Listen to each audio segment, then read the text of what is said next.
Super Bowl 2026.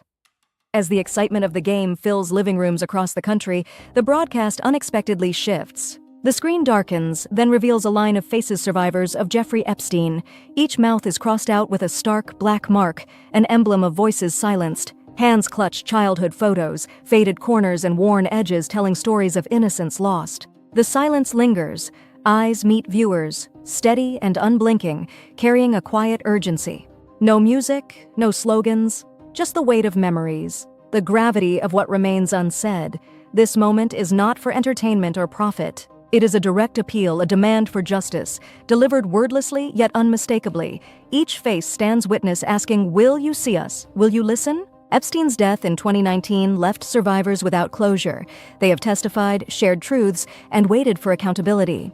Still, many documents stay locked away, and powerful names remain protected. The struggle is not only for themselves, but for every child denied safety, every truth kept in the shadows. The Super Bowl is the largest stage in America, chosen because it commands attention from every corner. In this moment, silence becomes protest, and protest becomes a call for action. Survivors refuse to let their stories fade into obscurity. This interruption is not meant to ruin celebration, but to remind viewers that justice demands courage from both institutions and individuals. The responsibility belongs to all who witness. Justice delayed is justice denied. The survivors' message echoes: it is time for transparency, for accountability, and for society to stand with those who were silenced. When portions of the Epstein files were released, the narrative shifted from the story of one man to the shadow of a global system. The case revealed not just a single predator, but networks of protection stretching across continent systems where power insulated those within its grasp and money purchased silence. The days following the disclosures saw ripple effect investigations reopened in multiple countries. Public figures faced renewed scrutiny, and yet thousands of pages remained sealed. Questions multiplied, revealing how much was still obscured from the public eye. In the United Kingdom, pressure intensified around Prince Andrew's past associations, reigniting debates about privilege and justice. In France, authorities probed financial connections and examined ties between influential individuals and the Epstein network.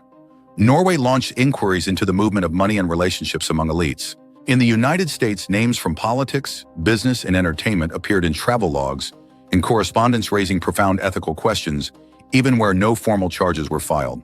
The pattern was clear: proximity to power often shielded individuals from consequences, and the system itself became a barrier to accountability.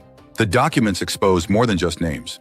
They revealed a mindset, a culture where young women were reduced to commodities, where vulnerability was exploited, and where silence was expected. Recordings and communications showed how privilege created distance from consequences, and how institutions moved slowly, if at all, when confronted with the truth. Survivors were not only silenced by shame and intimidation, but also by the inertia of the very systems meant to protect them. The Super Bowl moment, with survivors depicted with mouths crossed out, became a powerful symbol of decades of forced silence. Their demand was simple: transparency, full release of documents, and equal accountability. The public questioned why such a dramatic gesture was required for their voices to be heard.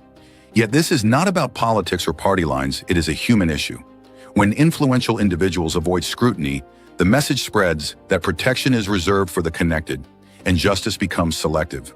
Survivors do not ask for pity, they ask for truth and solidarity, for a society that demands change rather than comfort.